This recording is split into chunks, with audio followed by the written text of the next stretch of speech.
Good morning, everyone. It is so great to be here and to see and to feel the energy that is in the room.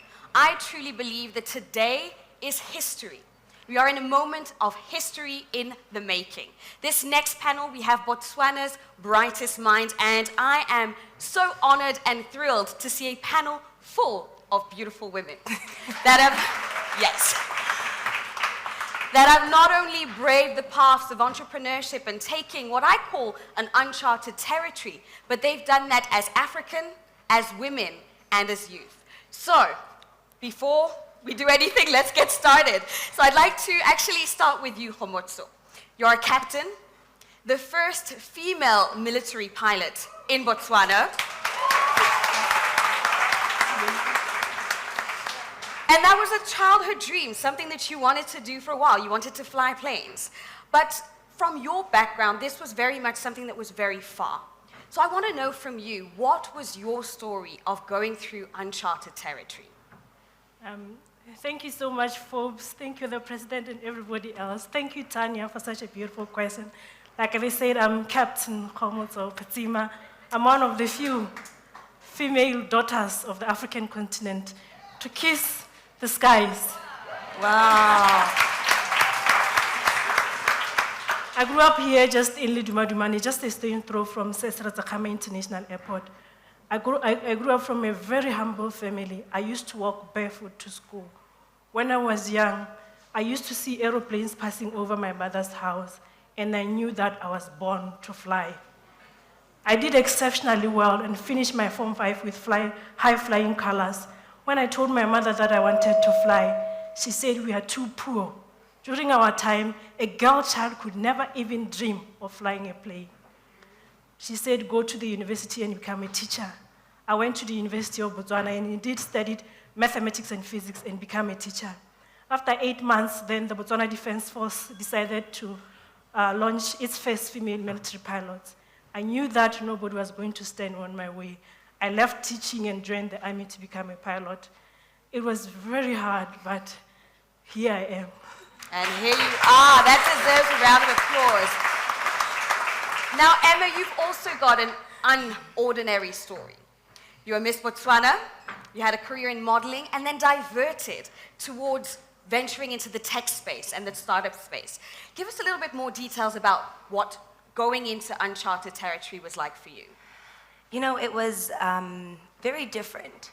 So a lot of the times people can pigeonhole you into just what the normative is. Like, you're a beauty queen, you stay a beauty queen, you go into TV, you go into acting, or one of those roles. When I went to school in the US too. I went to the George Washington University. I met so many diverse people that were pioneers in their own industry. And I started learning a lot about tech, the tech industry, about startups, about venture capitalists, about investment fields. And I was really interested and intrigued in that because I always have my home at the back of my mind. What can I do to come back and give back to grow a society in my country that is inclusive and growing of what we see out in the world? And so although the transition was hard and different and difficult, I started realizing that I really wanted to be in a space where I can create, innovate, iterate, learn fast, fail, and just create things that are going to be better for us in our next world and our next generations. And what I like and what I'm hearing from your story is the value of mobility, the value of interacting with different countries, moving around. And Evelyn, that's something that you've experienced as well. You also studied abroad and now you're living in Switzerland. Tell us more about your journey of going through uncharted territory. And I want to know exactly what is the importance of mobility to you? Yeah, for sure. And thank you very much for having me back. And yeah, mobility is certainly something that, if you look at my life trajectory, it features quite a bit because I was born in Malawi, raised here in Botswana, so I finished my primary school and secondary school here. And when it came time to applying for universities, applied to schools in Canada, they said, that's impossible, that's really hard. Somehow managed to make it happen. And following Canada, moved to the US, also studied in the US, and did my law degree at Harvard Law School. And I'd always wanted to work for the United Nations, to do international work and international law. But again, I was told that's not something that's easy to do. You're going to have to put in your hard work first. You're going to have to go and work in the private sector for 100 million years, and then you can come back and do it. But I think one of the things that I really learned, and by traveling and by living in different places and seeing people who had done it in a path that wasn't linear, right? And in a path that wasn't A to B, I said, oh, maybe it's possible for me to do that as well. And so following law school, I did work in the private sector law firm for a year, but very quickly pivoted, and I started working for the United Nations, first at the World Food Programme in Rome, and then now at the Migration Agency in Geneva. And yeah, I think very much to your point, the ability to travel to different places and meet people from different backgrounds as you, I think opened my eyes to the fact that when they say something can't be done, just because it hasn't been done yet doesn't necessarily mean that's exactly. true. Yeah. And that's why I have to commend what is happening right here. Just seeing a room full of under 30s and over 30s that are doing incredible stuff is a real privilege to be able to interact with different people and to grow as a consequence of which. But one thing that I am hearing from you, and that I kind of have gotten a gist from all of your stories, is this notion of being told that you can't do something. And I'm sure that as entrepreneurs in the room, you can relate to this, where you want to get something started, but you're being told it can't be done, or you haven't seen it being done before. And Kgomotso, Captain Kgomotso, you went into an industry that is not only male-dominated, if we're looking at piloting it just in general, but you went into the military, where you're learning to fight, where you're surrounded by men. What was that experience like, and what are some of the lessons that we can learn from you that can be applied to anybody going into an industry or a sector or a job where they're, let's say, in a position where they're not in the majority? Yeah, thank you so much, Tanya. It was such a beautiful experience. The Botswana Defence Force has done quite a great job in laying the foundation for me, not only to be disciplined, even the way I interact with other young entrepreneurs, even the challenges as young entrepreneurs right now. We are going through so much challenges. COVID-19 have changed the landscape of our business. So the lessons that I learned from my military career, from shooting a gun to running 120 kilometers with a wagon, they made me so much that I knew that no matter how difficult, what situations as young African entrepreneurs that we are going through, we should always and ever, just like Mr. President said, number one, we should never give up. We should always and ever keep going. So Botswana Defence Force has really done an amazing job for me in that line. And Emma, what was your experience like going into the tech space, starting from scratch? What would you say are some of the lessons that you've learned that you would share with the rest of us? I mean, I think for one, never giving up is just going to be a constant theme here. For me, I found that having not only a mentor, but a sponsor in my space was important. You can have a mentor in a space that can guide you, tell you exactly, what to do, how to navigate through your space. But having a sponsor, the person who opens the doors for you, invites you to the table, talks about you when you're not sitting at the table, and really promoting you in your field is very important. So I definitely made sure that I went and found both. One person, exactly, they act for different reasons, but one mentor who really guided me along my journey of really understanding what it means to be in the VC business, what it means to be in a startup, how it means to be an operator of a technology startup. And then I did go and find a sponsor who could connect me to investors who could talk to me about building my investment portfolio so that when I do want to go into a VC firm, how I can navigate around it. So really finding those two people is very imperative, because if you don't have that, then it's going to be a little bit of lacking on your end. One, you're not trying harder. You have to find people that you can connect with, that are connected in these spaces, that can put you in these spaces. That's such an important point, because we speak a lot about mentorship, we speak a lot about support circles, but sponsorship is a notion that we don't hear so often. That person that is going to open the door, that is going to go ahead of you and vouch for you. It's almost like an investor that is investing in you as a person. Exactly. And I think when you find a sponsor, one, it's very important to be open. Tell them exactly what you want. An investor is a sponsor is almost like your lawyer. You tell them everything and all that you need out of your career path. And they really do put you in positions not only to propel yourself, but they really put you in a position that you will excel in everything that you do, because you have somebody who's in the industry, who's recognized in the industry, vouching for you. Absolutely. Now, Evelyn, you are a lawyer. And you operated within the corporate space, and now you're in the public sector.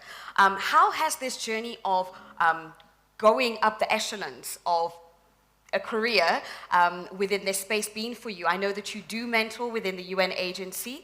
Give us a bit more details. Yeah, for sure. I think co-signing, what Emma's saying about the idea of having a sponsor or someone who can help guide you through this. I try to, because those kinds of people were very instrumental for me, I try to now do the same in my own career, and I'm very involved in the law school mentoring. We'll have students that we'll meet with and give them ideas. Similarly, within the UN, like more junior staff. I think it's just very important to have somebody that you can talk to, one, to just show you that this is a possibility, right? Half of the students that I talk to, if I do a session with a law student, will say, I didn't even know that this career path was a possibility. And I think just being able to have somebody who will open that door and give you that idea is super helpful. And then the next step is that, saying, okay, and now if you do want to apply for that position, if you do want to find out more about that, I can put you in touch with so-and-so. And it makes such a difference to even, on my end, it takes not that long, it takes a quick email. But I think those kinds of interactions can be super important for helping the next generation of young leaders and young minds to see that, one, this is possible, and these are the steps that you can take to get there. Absolutely. And Kgomotso, Captain Kgomotso, you also are playing a role where you are grooming the next generation. You're deeply passionate about STEM-E, so STEM and entrepreneurship. What do you see as being the most important thing that we need to make sure is in place for the next generation? Yes, I'll just go back to where we started Dare to Dream. I started Dare to Dream because when I was growing up, I never had the chance to sit down like this with a pilot, nor had I ever been in a plane until I had the opportunity to fly it. So I started Dare to Dream to inspire the young people, but especially the girl child and those who are in rural areas, that even themselves, they can attain somewhere, even if they come from disadvantaged communities. So a lot of the work that we are doing, we are based here at Botswana Innovation Hub, Science and Technology Park.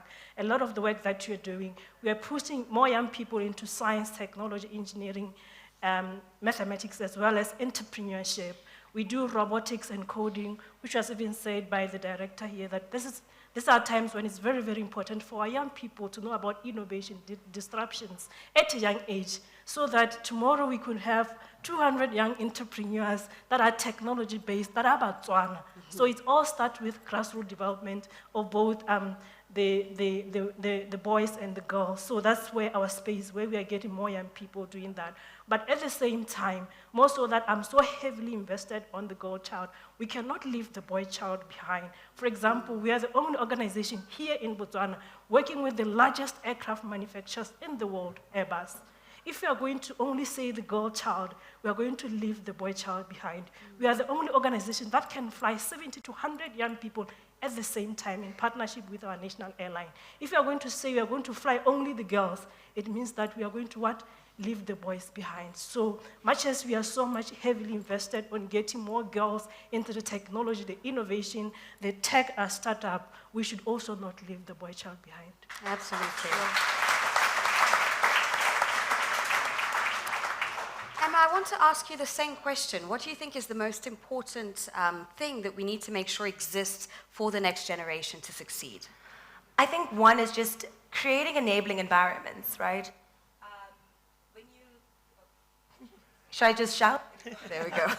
When you think about creating environments for business, environments for disruptors to do what they do, and it's disrupt, we need to not have restrictive policies in place. We need to ensure that the business and ease of doing business in our countries are set for, one, what I believe in is more private-led economic growth. So working closely with private sector, creating these abilities for innovation to happen, for creatives to create, having places like the Innovation Hub like we do here in Botswana, so that they can have access, network, and create. That's the biggest thing that we need to do. So I think that one, Africa has huge potential. We already know this. It happens. It's one of the best continents to be in right now as a young person. What we need to really hone into is creating the space for us young people, for innovators, for entrepreneurs, for disruptors to do what they do best and not restrict. Absolutely. And And on that note, Evelyn, I want to ask you the same question, but before we get to that, Kgomotso, I want to ask you, from your perspective, a lot of the, when we think entrepreneurship, when we think development, innovation, disruption, the notion of investment, funding, always comes up. Do you see the environment being enabled enough, or is there something that we still need to be doing? I think a lot has to be done, especially in investing in women. If you can see, even right now across the world, to find investors, VCs putting money on women is not, on women-led businesses is not so much. So a lot has to be done in that regard, that a lot has to be done in getting more women into the tech space, into the innovation space.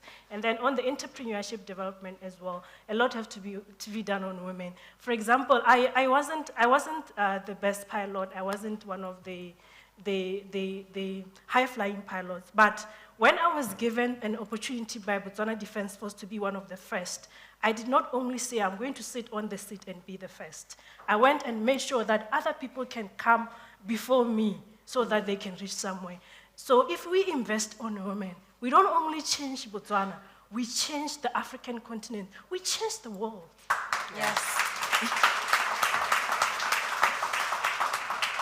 And Evelyn, over to you. What do you see as important for us to do to make sure that the next generation has what they need to succeed? 100% co-sign the idea that investing in young people, young women, not just in Botswana, but even in this region, it ripples worldwide, right? And we see that even here in this, in this conference, where you invest in people in one area and those kinds of effects, these are the people who are going to change the world, not just the place that you invest in.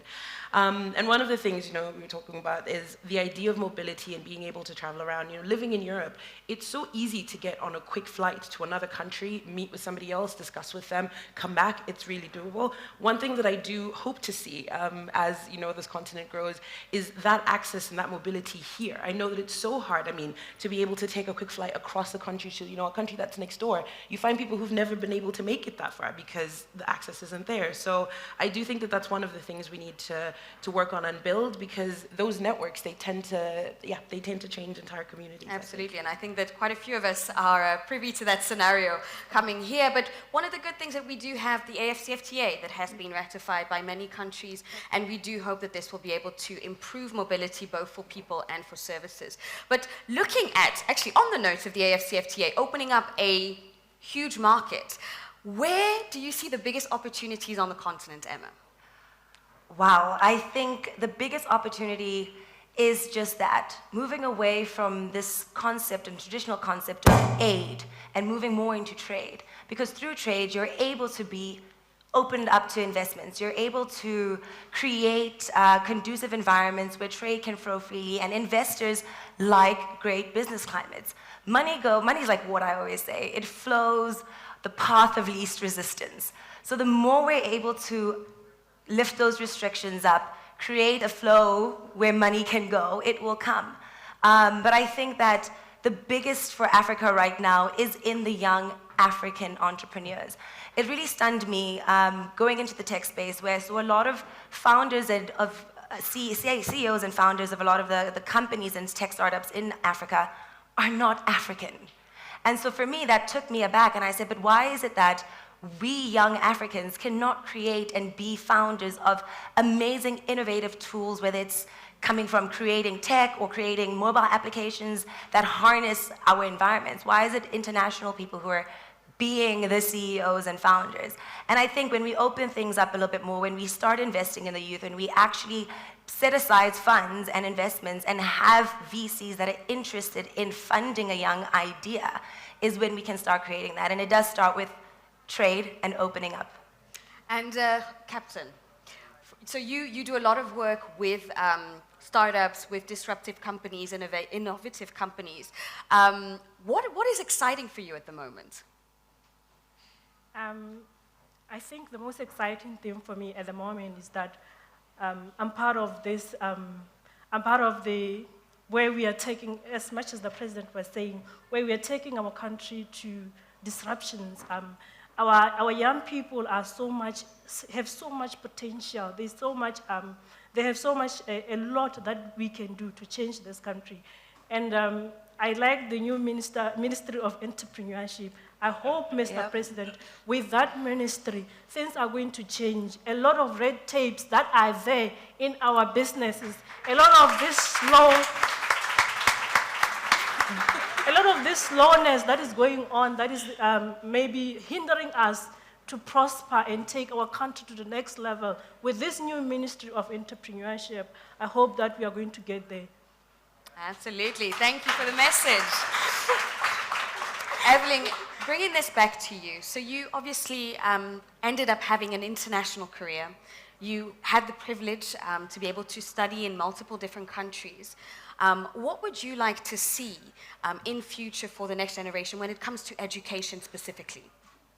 I mean, I think that investing in public education is one of the biggest things that you can do in a country.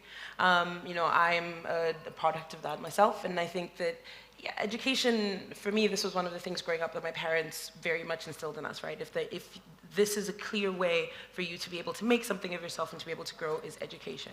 And I think just coming back to the points of, you know, what it is that I think the next generation or the future generation can look forward to and what needs to happen for them to succeed, I would just say to everybody in this room, because you are going to be the ones dealing with the next generation, dealing with the young entrepreneurs and the young people, to ask yourself the next time before you tell someone that they can't do it, if that's actually true. And then instead of saying, no, that's not possible, and no, you can't do it, to say, okay, how can we see if we can make this happen? I think that putting those two things together, no way we can't win. Fantastic, and this gives me the perfect bridge to our closing remarks, where I want to ask you, Emma, how can we use our influence to impact others? And I'm going to ask you all the same question, so it's just in a sentence, because I believe that in this room we all have the power to impact other people, if not countries entirely. So let's see what we can do. Emma. I think we, first and foremost, need to have an open line of communication with the younger generation. Put yourself forward as influencers. Put yourself forward to tell them, if you need a helping hand, I'm here. Just like Evelyn said, I'm not going to tell you it can't be done. I'm going to say, what do we need to do to make it happen? I think that another thing is really creating the opportunities to put yourself to be a mentor, to be a sponsor. It should not be hard to find a sponsor or a mentor. And we need to be able to open that up and make that a possibility. And just like Captain said, I really do hope that our new Ministry of Entrepreneurship creates the space for young people to come and say, hey, I want to break into, you know, creating a mobile application and into that space. Can you connect me with someone who can help me do that? And I really hope that, you know, as we continue in this journey and influencing and opening spaces and creating spaces, that we really just remember that failure, one, is going to happen, but the more we continue to strive and create communities and support each other, then the sky is the limit. Fantastic, thank you. And Captain? Last year, I was chosen by CNN as one of the African Voices change makers for the work that we do. I think we should put ourselves out there and have positive impact so that our young people, the generation that we are talking about, can look and say, if she can be there, me too, I can be there. Absolutely, thank you. Very much co-sign this, and I think the thing that I would say is investing in potential. I think a lot of young people, and you know, when you're looking through resumes, when you're doing the hiring, might not have the years of experience that you're looking for, but I think being able to see someone and say, this person has the potential to be someone great, be able to invest in that and lean in. Fantastic. Can we give a big round of applause to my panel here? Phenomenal women. It's been a great discussion, and for me, it's great to talk, it's great to have conversation, dialogue, but let's do something. Yes. Let's hear about some deals being done. Let's hear about collaborations, partnerships being created right here. Thank you very much to all of you, and may you enjoy the rest of the summit. Thank you, thank you, thank you.